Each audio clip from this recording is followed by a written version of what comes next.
Hello, Facebook. This is June Collier, and welcome to the June Collier channel here. I teach a lot of different strategies on how to make your money work for you. And I got a question that came in a couple of days ago, and the question was, how many stocks should I own, and what should be my stock allocation?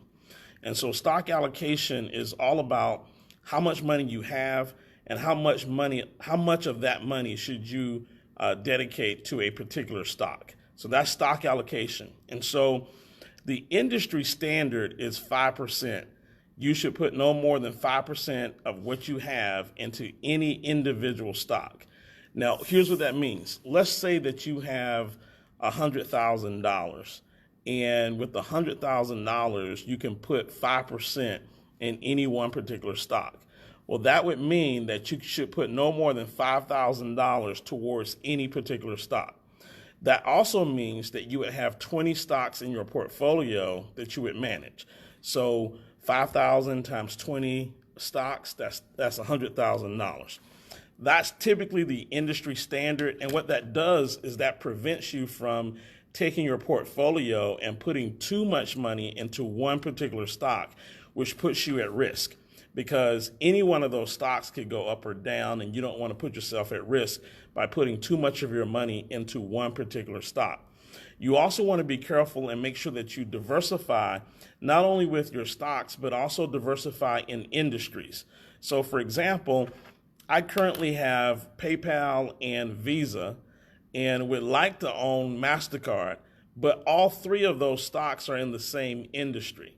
So nothing wrong with actually owning those three stocks, but from a diversification standpoint, they're in the same industry, and that may not necessarily be the right move that I would want to make with those particular stocks, because oftentimes if they're in the same industry and that industry has a problem or that industry goes down, then all three of those stocks would go down in that industry. Now, depending on how much money you have to start off with, the 5% rule might not even be reasonable. So let's just say that you only have $5,000 to invest. Well, 5% of $5,000 would be $250. It becomes very, very difficult for you to build a portfolio where you're capped out at $250. So in the beginning, if you're a beginning investor, the allocation or the 5% rule allocation really doesn't apply to you if you don't have a large sum of money up front to do that with. It's when you start, having, 50.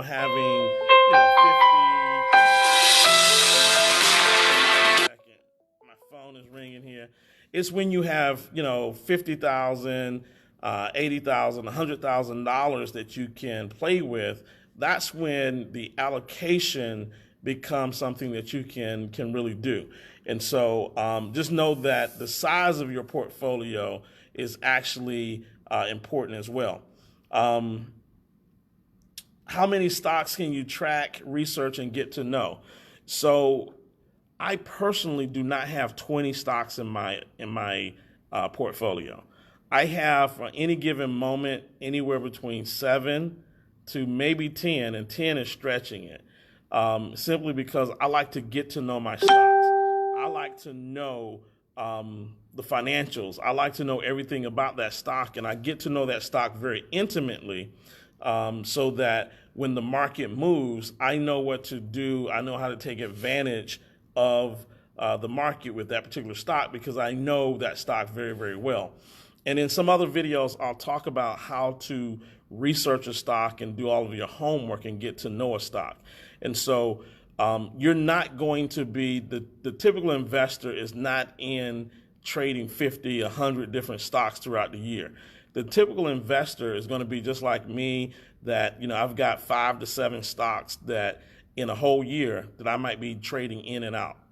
That's if you're trading. If you're an investor and you're just investing and you're not trading, that's a whole nother strategy as well. And so you have to understand the difference between investing and trading. The other thing that I wrote down is I also like having some cash on hand. So when it comes to this 5% rule, I like having cash. I don't want all of my money tied up in the stocks, because here's why. I want to be able to take advantage of something that happens in the market.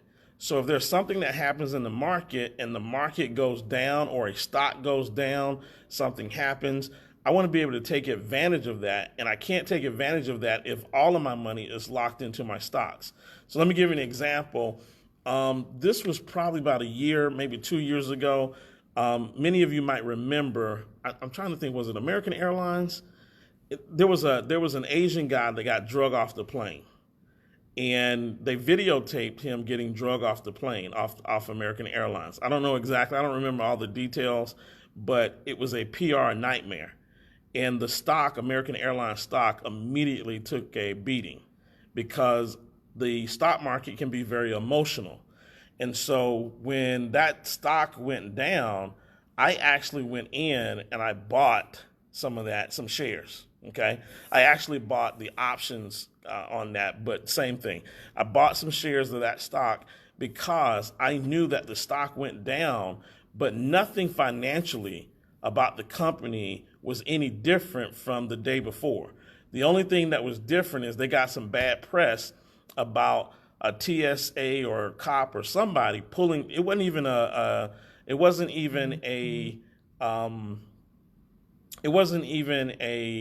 employee of the airline. It was like one of those police officers in the airport that pulled this guy off of the plane, and they drug him off. If you guys remember, the stock took a little beating.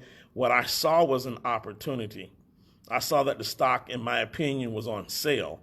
And so I had some cash on hand. I jumped on that immediately. I figured that within 90 to 120 days, people will have forgotten about it and the stock would have gone back up. And sure enough, it didn't even take 30 days.